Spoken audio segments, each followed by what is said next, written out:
Bonjour à toutes et à tous, j'espère que vous allez bien, j'espère que votre journée démarre excellemment. Je prie que le Seigneur bénisse vos activités et que son esprit soit votre boussole tout au long de cette journée. Bienvenue à notre dévotion matinale. L'intitulé de cette dévotion sera « Pour ne pas les scandaliser ». Toujours Matthieu le chapitre 17, versets 24 à 27. Dans ce passage-là, quand vous le lisez attentivement, certaines personnes se sont scandalisées ou se sont senties scandalisées par le fait que Jésus ne paye pas les impôts.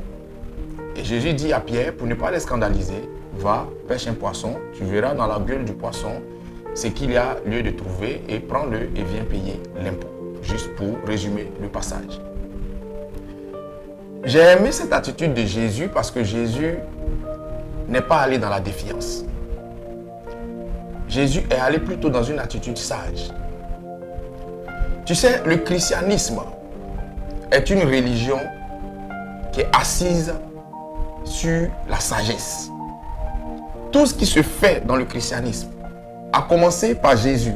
Si vous voulez, on remonte même jusqu'au patriarche. Tout ce qui a été fait dans le christianisme, en généralité, a été toujours fait sur base de sagesse. Mais aujourd'hui, à quoi nous assistons? Nous sommes aujourd'hui dans un christianisme qui a pour devise choquer pour plaire, scandaliser pour être mieux vu.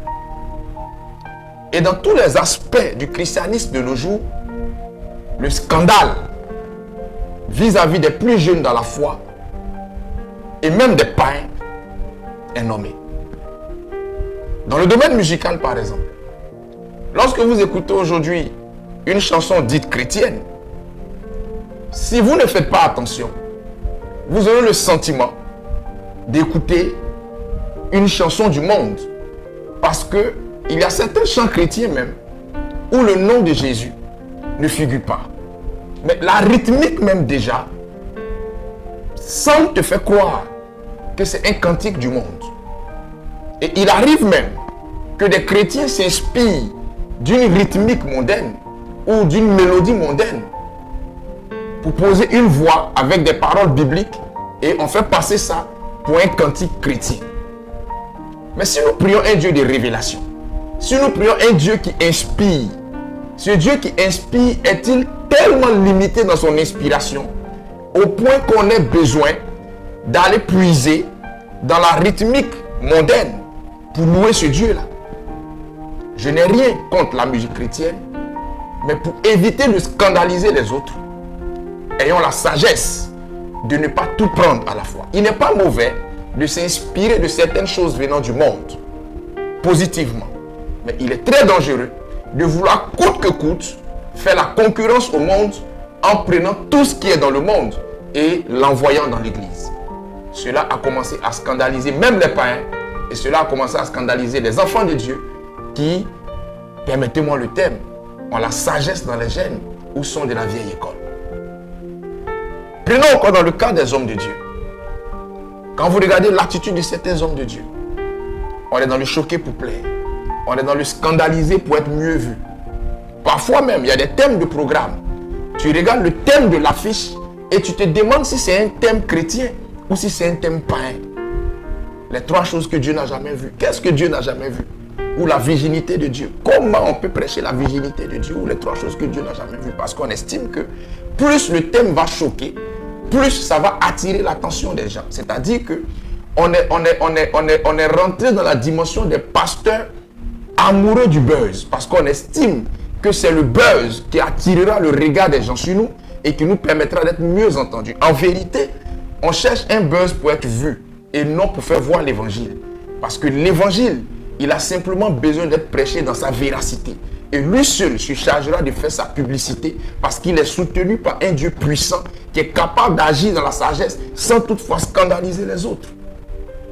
Donc dans les thèmes que vous donnez à vos programmes, dans votre attitude en tant que pasteur, évitez le scandale. Évitez d'être un sujet de scandale pour les autres. Et quand on va encore dans la grande famille des enfants de Dieu, le scandale il est encore nommé. On a une attitude qui scandalise les autres, qui scandalise les païens. à la maison, que ce soit au quartier, que ce soit même au service, dans notre environnement immédiat, on a une attitude qui scandalise les autres. Et quand cette attitude qui scandalise les autres est mise en avant et qu'elle nous attire la foudre des gens, on sort ce verset fétiche-là pour dire Dieu ne regarde pas à l'apparence, il regarde au cœur.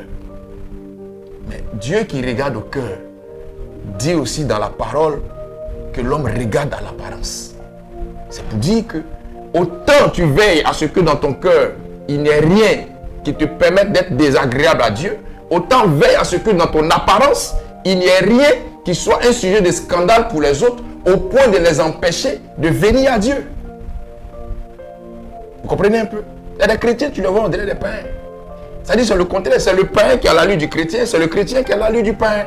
Aujourd'hui, les chrétiens font l'effort de ressembler aux païens, pendant que les païens font l'effort de ressembler à Dieu. Que Dieu nous donne la bonne compréhension des choses. Évitons de scandaliser les autres. Celui qui est chrétien, celui qui pratique les choses spirituelles et celui qui comprend la Bible doit comprendre cette vérité. Dans la vie, il faut faire la part entre ce que tu veux faire, ce que tu peux faire et ce que tu dois faire. Ce que vous voulez faire, c'est le scandale. Ce que vous pouvez faire, c'est le scandale. Mais ce que vous devez faire, c'est d'avoir une attitude sage qui glorifie le nom de Dieu aux yeux des païens et même en dehors du regard des païens. C'est très important. Et cela est valable pour tout le corps de Christ. Que le Seigneur nous donne la bonne compréhension des choses et que sa grâce soit sur nous. Dieu est bon en tout temps. Shalom, shalom.